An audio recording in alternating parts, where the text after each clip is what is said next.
So here we have our example G-code program.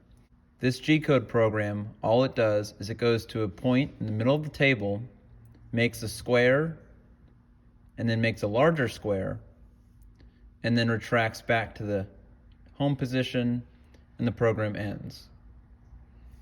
So we'll say that the control runs out of memory after it makes the first square, right here. Well, what we can do to solve this is we can make a program that will split the G-code file into chunks that can fit into the control. So, as we established earlier, this right here was the limit of the control's internal memory. If we divide the G-code program into two separate files, they can be executed sequentially. Now, there are a couple things here that need to change, though. In order for the control to recognize a new program, an address has to be placed at the top. On the Fanuc controls, this is designated by the O number. So I have to name my second program. So I'll have to insert a program name. It could be the same as the original one, but to make it a little bit more organized, I'd like to make it O2000 as the successor to O1000. The new program will also need to have a % sign at the beginning. This denotes the beginning of the new program. At the end of the first program, we will need to have some signal to the control that it has reached the end of the first part. M17 and M18 are both listed as spare signals in the control manual. So by inserting either of these codes at the end of the first program, I can signal to the microcontroller that it has reached the end of the first chunk and that it must go through a sequence to import the next chunk into the control's memory. Here is that sequence.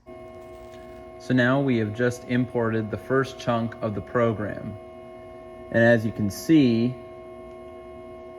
the program ends with an M17. This simulates the control running out of memory. We will now run the first chunk.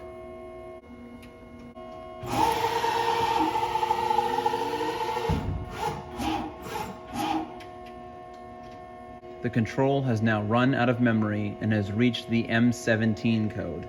At this point, the output of M17 would signal the microcontroller to begin the drip feeding process of the next chunk. This process would be as follows. The microcontroller would switch the control to edit.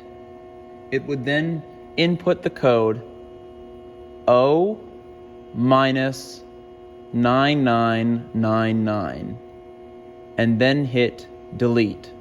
This clears all memory in the control.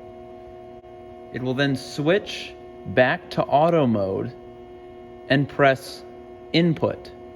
At this point, the next program chunk can be uploaded from the computer into the control.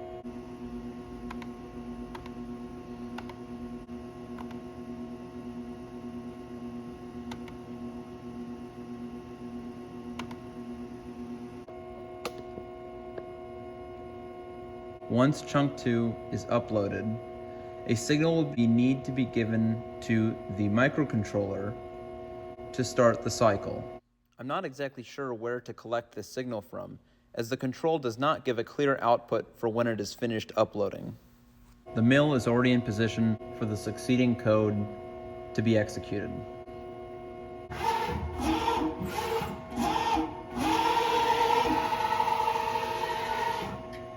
And now the program finishes.